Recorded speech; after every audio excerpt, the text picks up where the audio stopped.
Very good morning to all of you guys. Now we are discussing the some topics, okay, from 1st of October newspaper, okay, and from this month onward, first, second, third onward, all video will completed on time, and this will helpful for comprehension, reading comprehension, essay, as well as group discussion, group exercise, and very helpful for vocabulary and skimming the newspaper. Okay, today first topic is Sindhu, then second is Poonam, then third one is Anushka. Okay, start. Yes, very good morning, all of you. Today, my topic is about labor of care. Who facilitate rural health care should be awarded. So, the main context is about the women who facilitate the rural health care. They deserve better wages, but they are not paid enough as of now because they are often underpaid and undervalued despite performing the critical work also. And this issue is particularly evident in programs like India's National Rural Health Mission, where ASHA workers are classified as the volunteers, and they are compensated through the low and irregular incentives and the wages, whatever. They are not getting the enough benefits at all. So this devolution of care work, that is primarily performed by all the women. It is a global issue because they are contributing to gender pay gaps in healthcare, and this gender pay gap is in healthcare is very significant in higher than in other sectors. Means it is playing a very highest significant role when we compare to other sectors, with women earning up to 24 to 28% less than the men when we compare it with global indices. So the impact on the workforce that is there on the women, and it has a lot of consequences also, because low pay and the all the working conditions, they are working under hard conditions, and that is leading to demotivation and also burnout among all the women healthcare workers, and the healthcare system ability also to provide essential services, especially in these underserved rural areas. And there are some challenges faced by these type of women who are working in healthcare workers. They are like they bear means heavy workload with multiple responsibilities. They have many responsibilities. They face the economic hardship due to the compensation. They are not facing the inadequate, means they are facing inadequate compensation and lack of recognition, and some security issues, social security benefits also. So they are experiencing the gender and caste discrimination in these areas. So some arguments are also there for the better wages when we compare it with achieving the universal health coverage and the sustainable development goals. We can link that topic here, and we can strengthen the health systems like recognizing and adequately compensating these workers. That will strengthen the health system capacity to deliver the quality care, and also it is very particular in the remote areas more, and that can reduce the healthcare access disparities and all. So finally, I want to conclude this, like undervaluation and underpayment of the women in this rural healthcare is a systematic issue with far-reaching consequences. They are having many consequences like workforce, the healthcare delivery, and gender equality also. So addressing these type of issues that requires the comprehensive policy action and also the investment, and that will shift towards recognizing and rewarding the people with invaluable contributions of their work. Okay Thank you. Good Poonam, अगर आपके पास भी same topic है तो you will explain your own language, no issue. तुम हिंदी में explain करोगे. Continue. Okay. Oh, good morning. My topic is labor of care.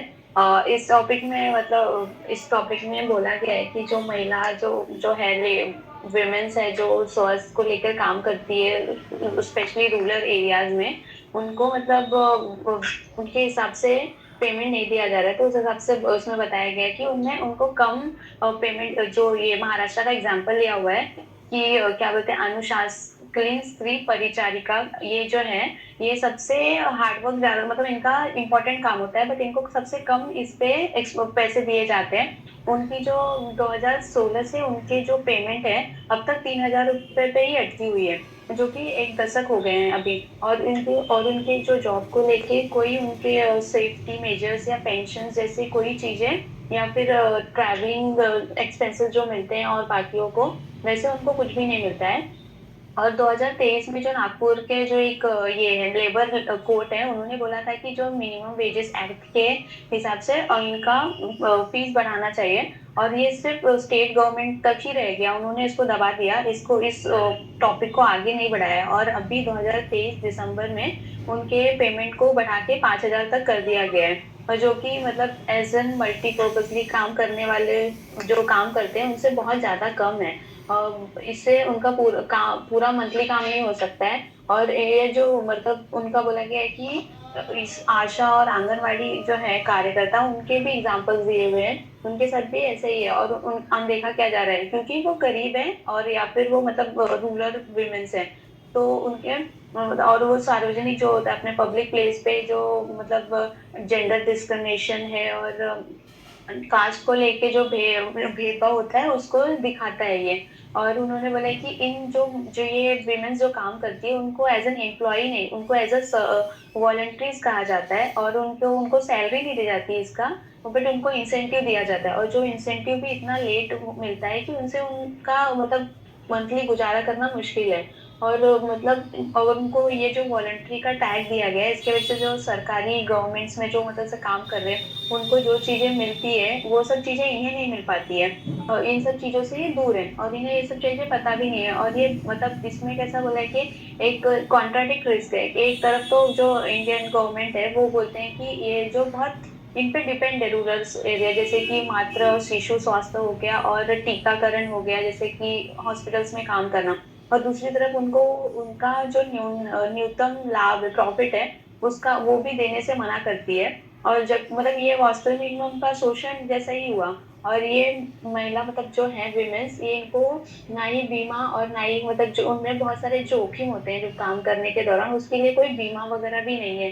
जैसे साफ सफाई करते समय उनको सांप काट ले या फिर वो टीकाकरण के लिए जा रहे हैं और टाइम पे उनको मतलब एक्सीडेंट हो जाता है, तो उन्हें उनके लिए कोई भी ये नहीं है। तो ये इसमें यही बोला गया है कि एक तरीके से मतलब एक नाम मार्ग बोलते हैं कि मतलब उनके लिए करना चाहिए, ऐसे बोलते हैं।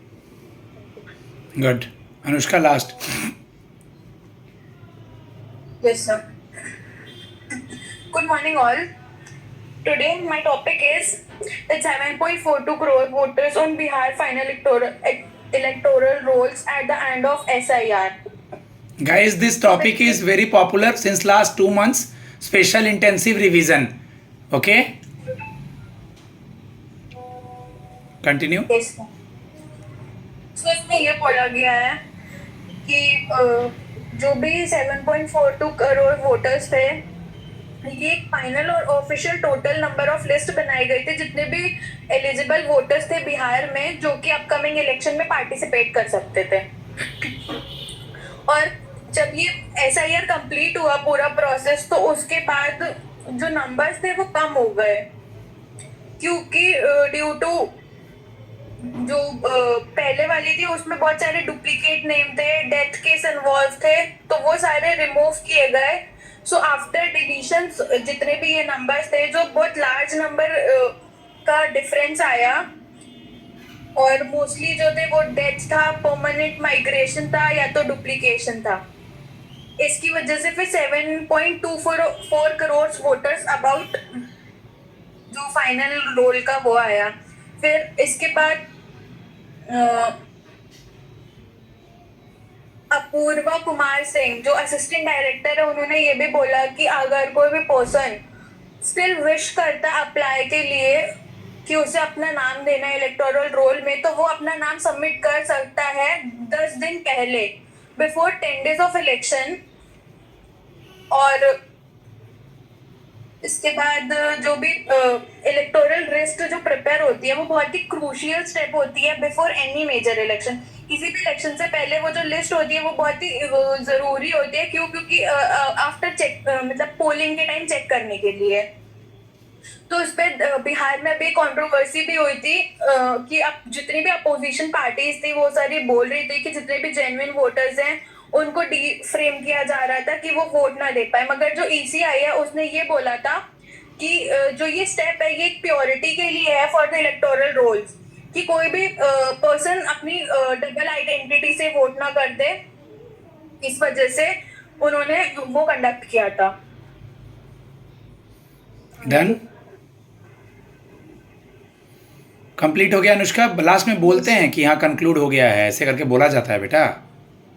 ओके सर, बेसिकली यही था कि SIR वहाँ पे कंडक्ट किया गया था क्योंकि बहुत सारे डुप्लीकेट आईडीज यूज कर रहे थे लोग, डेथ की वजह से उनकी जो बनी हुई थी वोटर आईडी वो ठीक है, खत्म ठीक है नहीं हुई थी, इस वजह से। गाइज, मैं इस वीडियो में एक चीज और ऐड करना चाहूंगा। Those students prepare for banking exams और any insurance exams, those who are very good in English and maths, but English and maths is same for all, so try to more focus on newspaper and English.